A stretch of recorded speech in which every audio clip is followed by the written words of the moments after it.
chicken. Available 24 hours. Dito sa McDo.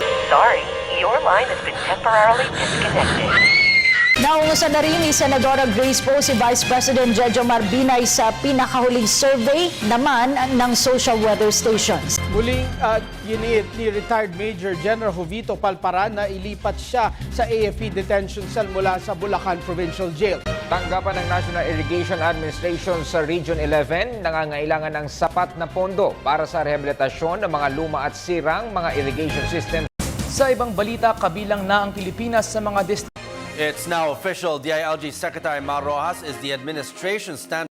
Sa iba pang balita, wala na umanong dapat ipangamba ang urban poor communities sa banta ng demolition. Sa iba pang balita, 12 araw bago ang eleksyon.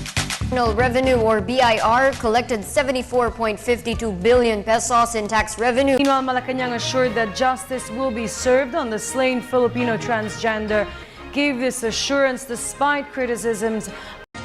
Hahabulin naman ng Bureau of Internal Revenue ang kandidatong hindi maghain ng kanilang statement of expenditures. O Lord, our life have been influenced by so many factors, so many events, so many people. Help us to realize, Lord, that we are responsible for our own destiny, that we may not miss, and we must face on achieving our one and only goal in life, you and heaven. If we miss it, we miss everything.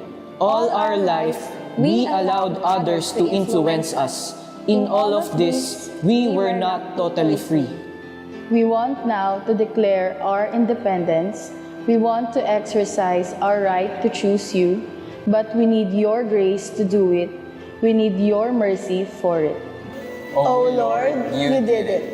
You finished your suffering on the cross, faithful in life, faithful in death, taking the sins of the world upon your sinless shoulders, taking our sins so that we might receive your forgiveness and new life.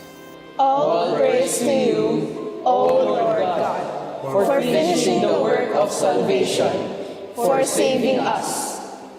Amen. Kung nasa ng balita, ikaw at ang Liga ng Katotohanan, magkasama sa pagbabalitang walang kinikilingan. Walang pinoprotektahan, walang kasinungalingan, serbisyong totoo po lamang. Ako po si Vicky Morales. Ako naman, Arnold Glavio. Susunod na ang tunay na buhay. Hanggang sa Lunes, sama-sama tayong magiging saksi.